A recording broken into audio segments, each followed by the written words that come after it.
우리는 새벽마다 우리 함께 주의 말씀의 길로 달려갑시다라는 주제 아래 그 말씀을 우리가 살펴보고 있습니다. 이 주의 말씀의 길로 달려가기 위해 꼭 필요한 것이 있다고 말씀을 드렸어요.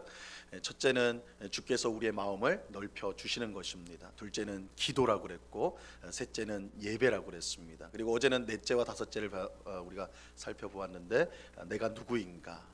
세상 속에 살아가지만 하나님 나라의 백성이다. 이 정체성이 분명해야 된다고 그랬고, 마지막 다섯 번째는 육체의 정욕을 멀리해야 된다 말씀을 드렸습니다. 오늘도 우리가 주의 말씀의 길로 달려가기 위해 필요한 것이 무엇인지를 살펴보려고 하는데, 먼저 우리가 달려가야 될 이 주의 말씀의 길이 어떤 길인지를 먼저 정확히 알 필요가 있습니다. 주의 말씀의 길은 하나님의 말씀과 뜻에 순종하는 길입니다. 주의 말씀의 길, 주의 말씀과 뜻에 순종하는 길, 순종하는 것입니다. 그런데 하나님의 말씀과 뜻은요, 크게 두 부분으로 되어 있습니다. 한 율법사가 예수님께 와서 질문을 했어요. 율법 중에 어느 계명이 큽니까? 이 질문은 율법의 핵심이 무엇입니까?를 묻는 것이었고, 그리고 율법은 곧 하나님의 뜻이니까, 율법은 하나님의 뜻이에요. 그러니까 하나님의 뜻 가운데 가장 중요한 것이 무엇입니까?를 질문한 것이라 할 수가 있습니다. 예수님은 마태복음 22장 37절에서 40절까지 이렇게 대답을 하셨습니다. 예수께서 이르시되 내 마음을 다하고 목숨을 다하고 뜻을 다하여 주 너의 하나님을 사랑하라 하셨으니 이것이 크고 첫째 되는 계명이요 둘째도 그와 같으니 내 이웃을 내 자신과 같이 사랑하라 하셨으니 이 두 계명이 온 율법과 선지자의 강령이니라. 예수님은 가장 중요한 하나님의 뜻을 묻는 질문에 하나님을 사랑하는 것과 이웃을 사랑하는 것 두 가지를 말씀하셨습니다. 하나님 사랑과 이웃 사랑이 온 율법과 선지자의 강령이다 하셨어요. 그래서 이 강령이라는 말은 온 율법과 선지자의 말씀이 하나님 사랑과 이웃 사랑에 달려 있다, 걸려 있다라는 뜻입니다. 학자들이 구약에 나오는 율법을 세어 보니까 총 613가지의 율법이 구약 성경에 기록되었다고 그래요. 다 기억할 수 없을 정도로 많은 율법이 성경에 있는데, 하지만 그 많은 율법이요 두 가지로 요약이 됩니다. 하나님 사랑과 이웃 사랑으로 요약이 돼요. 율법의 내용이 참으로 다양하지만 결국은 이 두 가지로 모아지게 됩니다. 이렇게 보면 주의 말씀의 길은요 두 개의 차선을 가진 하나의 길이라고 할 수가 있어요. 주의 말씀의 길은요 두 차선을 가진 하나의 길이에요. 한 차선은 하나님 사랑이고 다른 한 차선은 이웃 사랑. 이것이 한 길로 구성되어져 있는 것이 주의 말씀의 길이라고 할 수가 있습니다. 그러므로 우리가 주의 말씀의 길로 달려간다는 것은 하나님을 사랑하고 이웃을 사랑하는 삶을 사는 것입니다. 여러분, 우리는 하나님 사랑과 이웃 사랑이 분리될 수 없다는 것을 꼭 기억해야 됩니다. 이 둘은 분리되어 있지 않아요. 하나님 사랑과 이웃 사랑이 하나님의 뜻이기에 어느 하나라도 소홀히 하거나 버려서는 안 됩니다. 이런 점에서 하나님은 사랑하는데 이웃은 미워하고, 이웃은 사랑하는데 하나님은 사랑한다, 이런 신앙은 존재하지 않습니다. 이 간혹 영화나 드라마를 보면요, 우리 한국 영화나 한국 드라마를 보면 한국 교회를 비판하는 그런 내용이 등장을 합니다. 이때 이제 단골로 나오는 것이 이 교회 안에서는 정말 천사같이 행동하는데 가정에서나 직장에서는 막 악마같이 행동하는 그런 사람이 이제 단골로 등장을 하죠. 기억하실지 모르겠어요. 오래전에 유명했던 영화 투캅스라는 오락 영화인데, 거기에 이제 국민 배우라고 할 수 있는 안성기 씨가 주연으로 나와요. 이 형사로 나오는데 부패한 형사입니다. 부패한 형사. 그래서 이 형사가 범죄자를 잡아야지, 잡는 거에 힘써야 되는데, 이 안성기 씨가 연기한 이 형사는 범죄자를 잡는 게 아니라 범죄자에게 뒷돈을 받으려고 힘을 쓰는 그런 부패한 경찰로 그렇게 이제 형사로 나와요. 그런데 이 부패한 형사가 주일이 되면 반드시 교회를 갑니다. 아내랑 같이 가가지고는 얼마나 간절하게 기도를 하는지 말이야. 막 눈물을 흘려가면서 회개 기도를 해.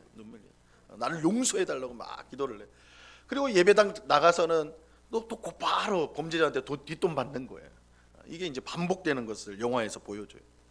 여러분, 이것이 세상 사람들이 한국 교회를 바라보는 차가운 시선입니다.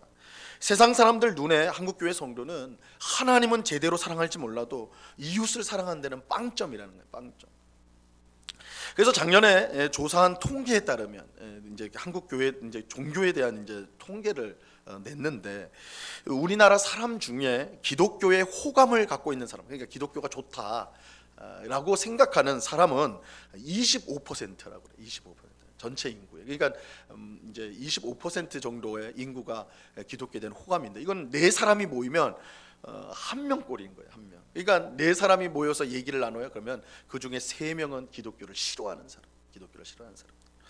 이런 상황에서 개신교 성도 숫자가 점점 주는 것은 이상한 일이 아니죠. 물론 이렇게 말씀드리면 어쨌든 신앙생활은 하나님께 하는 것이고 하나님을 사랑하는 것이 그 무엇보다 중요한 거니까 뭐 세상 사람들이 우리를 어떻게 판단하고 생각하든 그건 크게 문제 안 되는 거 아닙니까? 이렇게 주장할지 몰라요. 하지만 이것은 하나님 말씀과는 전혀 다른 주장이에요. 앞에서 말씀드렸듯이 하나님 사랑과 이웃 사랑은 결코 분리될 수 없기 때문입니다. 이 둘 중에 어느 하나를 선택할 수 있는 문제가 아니라는 것이죠. 주의 말씀의 길은 두 차선을 가진 하나의 길입니다. 하나님 사랑과 이웃 사랑이 합쳐져야 온전한 주의 말씀의 길이라고 할 수가 있습니다. 그러므로 나는 하나님만 사랑하겠다라고 말하는 사람은 주의 말씀의 길로 갈 수가 없어요. 그런 길은 존재하지 않기 때문에 그래요. 주의 말씀의 길은 하나님 사랑과 이웃 사랑이 함께하는 길입니다. 어느 한쪽만 사랑하는 것은 주의 말씀의 길일 수가 없습니다. 이런 점에서 우리가 주의 말씀의 길로 달려간다고 할 때 그저 말씀과 기도와 예배만 힘써서는 안 돼요. 그것과 함께, 그것도 중요한 거니까 우리가 이미 살펴보았죠. 그것과 함께 이웃을 사랑하고 섬기는 일에도 똑같이 힘을 써야 하는 것입니다. 오늘 우리가 읽은 본문이 이러한 사실을 강조하고 있습니다. 자, 오늘 본문을 다시 한번 보도록 하겠습니다. 우리 창세기 18장 19절 말씀을 한번 같이 읽습니다. 시작. 내가 그로 그 자식과 본속에게 명하여 여호와의 도를 지켜 의와 공도를 행하게 하려고 그를 택하였나니 이는 나 여호와가 아브라함에게 대하여 말한 일을 이루려 함이니라. 하나님은 아브라함을 부르면서 약속을 주셨고 그 약속을 통해 이루실 일을 알려주셨습니다. 하나님이 주신 약속은 아브라함을 통해 위대한 나라를 세우겠다는 것이었어요. 하나님은 아브라함에게 땅을 주겠다고 그러셨고 큰 민족을 주겠다고 하셨고 너의 이름을 창대하겠다, 너의 명성을, 너의 이름을 창대하게 하겠다 이렇게 말하였습니다. 이것을 종합해 보면 하나님께서 아브라함을 통해 위대한 나라를 세우겠다라는 거예요. 땅을 주고 민족을 주겠다는 거, 나라를 세우겠다는 거 아니에요? 근데 내 이름을 창대하게 하겠다라는 말, 크게 하겠다라는 것은 그 나라가 위대한 나라가 될 것이다 이런 뜻이죠. 하나님은 아브라함에게 위대한 나라를 세울 것을 약속하셨어. 하나님은 아브라함을 통해 위대한 나라를 세우고자 하셨는데 그 이유가 뭐냐? 그 이유는 그 나라를 통해 땅의 모든 족속이 복을 받도록 하기 위함이에요. 그러니까 온 땅에 온 민족을 복되게 하는 나라를 세우기 위함이다. 여기서 이 복, 모든 민족을 복준다 할 때 이 복은 그저 물질적인 풍성함을 말하는 것이 아니라 하나님이 베푸시는 구원을 말하는, 성경에서 가장 근본적인 복은 구원이에요. 구원. 그렇다면 아브라함을 통해 세우실 나라는 땅의 모든 족속에게 구원을 주는 나라, 구원을 주는 나라죠. 그래서 이 구원을 주는 나라는 이 세상 다른 나라와는 구별되는 그 나라가 하나님 나라라는 것을 알 수가 있습니다. 그래서 하나님께서 아브라함에게 약속한 위대한 나라는 다름 아닌 하나님 나라를 뜻하는 것입니다. 하나님은 아브라함을 선택하여 그를 통해 하나님 나라를 세우시고 땅의 모든 족속을 구원하기를 원하셨습니다. 이런 점에서 아브라함과 그의 후손은 하나님 나라 백성이라 할 수가 있죠. 하나님 나라 백성이에요. 그렇다면 그들은 이 땅에서 하나님 나라 백성다운 삶을 살아야 합니다. 그래야 세상을 구원하고자 하는 하나님의 뜻을 이룰 수가 있기 때문입니다. 그러면 어떻게 사는 것이 하나님 나라 백성다운 삶일까요? 오늘 본문에서 하나님은 아브라함에게 그의 후손에게 명령할 내용을 가르쳐 주고 있어요. 그것은 여호와의 도를 지켜 의와 공도를 행하게 하는 것입니다. 자, 여기서 이 여호와의 도는, 이 도라는 말은 길이잖아요. 길, 하나님의 길이에요. 하나님의 길이고, 우리가 이 새벽에 계속해서 살펴보고 있는 주의 말씀의 길이라 할 수가 있어요. 주의 말씀의 길이. 근데 이 주의 말씀의 길을 어떻게 갈 수 있다라고 말씀하고 있습니까? 의와 공도를 행하는 것을 통해서. 의와 공도를 행하는 것. 다시 말하면 의와 이 공도라는 말이 어려운 말이니까 정의, 우리는 보통 정의라는 말을 쓰는데, 의와 정의를 행하는 것을 통해서 우리는 주의 말씀의 길로 달려갈 수가 있는 것입니다. 먼저 의를 행한다는 것은 하나님과 이웃과의 바른 관계 맺는 것을 뜻하는 것입니다. 이 성경에서 의라는 말은 관계성이 가장 이제 중요한 개념이에요. 그 속에 들어가 있는 게. 그래서 먼저는 의는 하나님과 우리 죄인이 바른 관계를 맺는 것을 의라고 합니다. 의. 그래서 하나님으로부터 죄 사함을 받고 하나님과 동행하는 사람을 성경은 의인이라고 불러요. 의인. 관계가 바르게 회복이 되어서 바른 관계를 하나님과 맺었다 해서 의인이라고 부릅니다. 그런데 의인은 하나님뿐만 아니라 이웃과의 관계도 바르게 맺게 됩니다. 그래서 이 의라는 개념은 우선은 하나님과의 개념이지만 이웃과의 개념으로 당연히 확장이 됩니다. 반드시 확장이 돼요.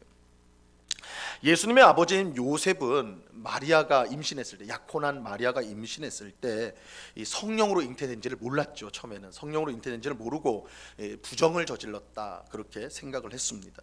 이때 요셉은 마리아를 불쌍히 여겨서, 왜냐하면 이 부정한 것이 탈로 난다면 그 당시 마리아의 이제 보통 이제 여자가 당시에 결혼한 나이가 한 13살, 14살 정도였어요. 그러니까 지금으로 말하면 중학생 나이입니다. 그러니까 굉장히 어린 사실 나이죠. 근데 그 나이에 부정을 저질렀다는 사실이 알려진다면 그거는 뭐 사형 선고나 다름이 없는 거예요. 뭐 율법에서는 사형 선고를 내리는 것이고, 실제로 그렇게 사형을 하지 않는다 할지라도 뭐 사회적인 매장을 당하는 것이죠. 뭐 인생을 살아갈 수가 없습니다. 요셉이 그것을 알고 불쌍히 여겼어. 그래서 이 마리아가 다시 살 수 있는 그 기회를 주기를 원했습니다. 그래서 벌을 받는 걸 원치 않았어요. 그래서 어떻게 하려면 조용히 파혼을 하려고 그랬습니다. 조용히 끝내려고 그랬어요. 성경은 이렇게 행동한 요셉, 이 마리아를 불쌍히 여긴 이 요셉을 뭐라고 하냐면 그가 의로운 사람이라서 그렇게 행동했다, 이렇게 말하고, 의로운 사람이다라는 표현을 합니다. 이 의를 행한다는 것은 이처럼 하나님과 이웃과의 바른 관계를 맺는 것을 말하는 거예요. 자, 공도를 행하는 것, 즉 정의를 행하는 것도 마찬가지입니다. 근데 이 정의를 행하는 것은 하나님과의 관계보다는 이웃과의 관계에 더 초점이 가 있다고 할 수가 있어요. 이 의라는 말이 하나님께 좀 더 초점이 있다면 이 정의는 사람과의 관계에 초점이 더 있어요. 주의 말씀의 길을 가기 위해 이웃에게 정의를 행해야 합니다.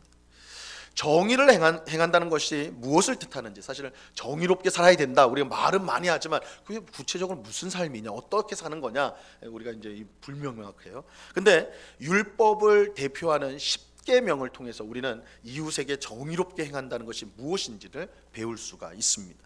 이 10계명은 두 부분으로 되어 있죠. 앞부분 1부터 4계명은 하나님 사랑에 관한 계명이고, 5부터 10번째 계명은 이웃사랑에 대한 계명입니다. 이 이웃사랑에 대한 계명의 바로 이웃에게 정의롭게 행한다는 것, 이웃에게 정의를 행한다는 것이 무엇인지를 우리에게 가르쳐주고 있어요.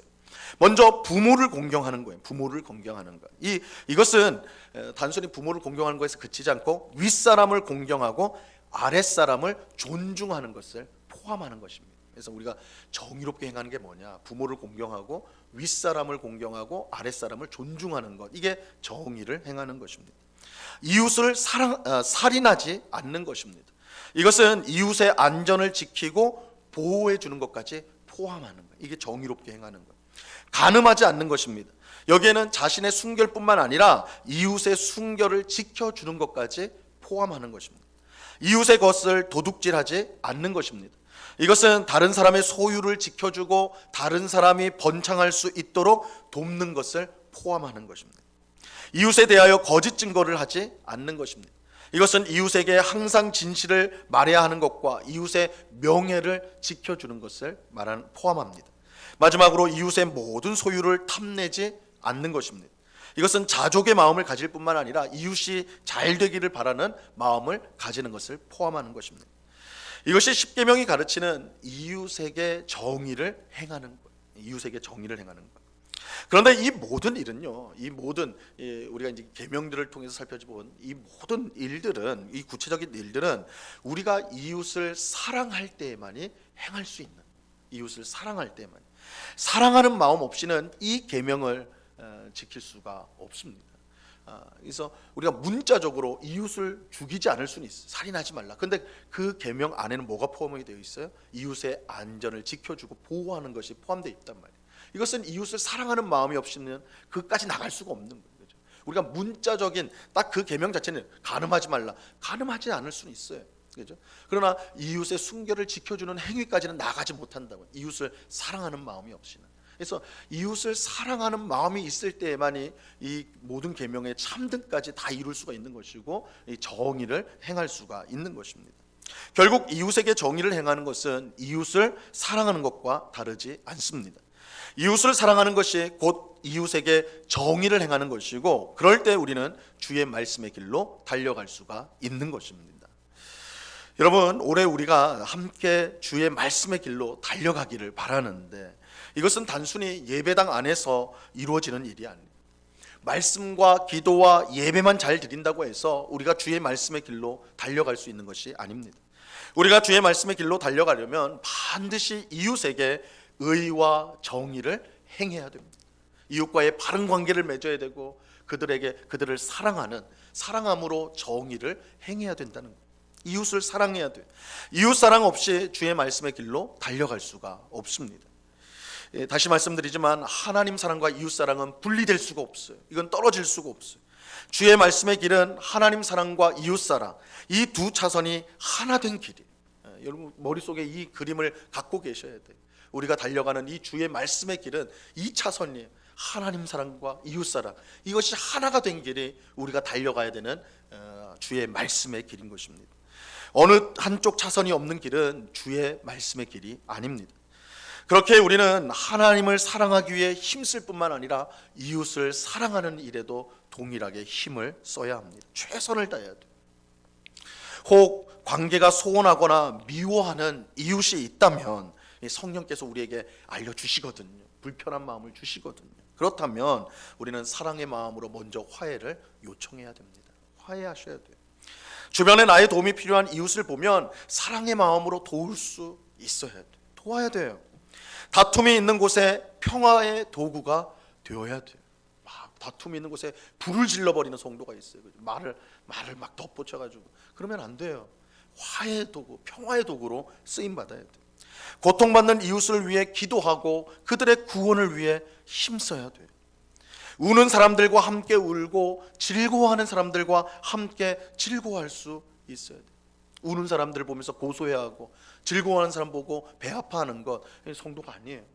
함께 울어주고 함께 즐거워하는, 그 사람이 어떤 이유든 나와 다른 생각 때문에 그렇게 고통을 단다 할지라도 우선은 함께 울어줄 줄 아는, 함께 손을 잡아줄 줄 아는 그런 이웃사랑이 우리 가운데 있어야 하는 것입니다.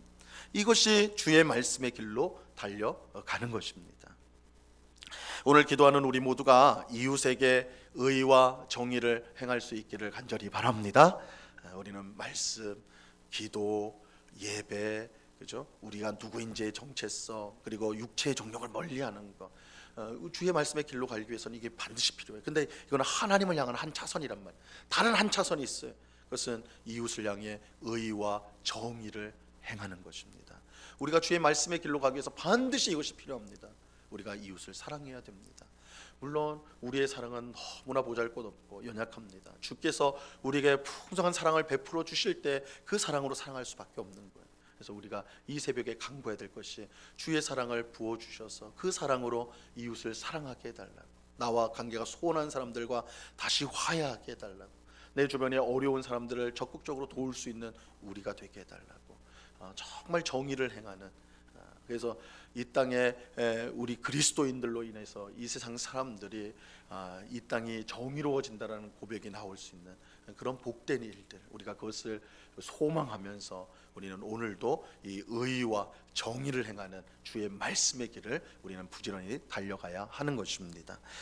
바라기는 우리 모두가 이웃을 내 몸과 같이 사랑함으로 의와 정의를 행하여서 우리 하나님을 기쁘시게 하는, 그래서 우리의 평생 주의 말씀의 길로 힘차게 달려가는 우리 모두가 될 수 있기를 우리 주님의 이름으로 간절히 축원합니다. 기도하겠습니다. 하나님 아버지, 감사합니다. 우리가 주의 말씀의 길로 달려가기를 원합니다. 주의 말씀의 길은 하나님을 사랑하는 길이요, 또한 무엇보다 이웃을 사랑하는 길입니다. 우리가 하나님을 사랑한다고 하면서 옆에서 힘들어하고 눈물 지으며 고통당하는 이웃은 외면하지 않았는지 우리 자신을 돌아봅니다. 비록 우리에게는 적은 사랑과 적은 능력과 또한 부족함 밖에 없지만 주께서 이웃을 사랑하라고 말씀하셨기에 우리가 이웃을 사랑할 때에 그 풍성한 하나님의 사랑, 그 풍성한 하나님의 능력, 그 풍성한 하나님의 은혜가 우리를 통해 이웃에게 전해질 줄로 믿습니다. 그렇게 쓰임받는, 그래서 우리의 평생 이웃에게 의를 행하고 정의를 행하여 주의 말씀의 길로 힘차게 달려가는 우리 모두가 되게 하여 주시옵소서. 감사하며 예수님의 이름으로 기도드리옵나이다. 아멘.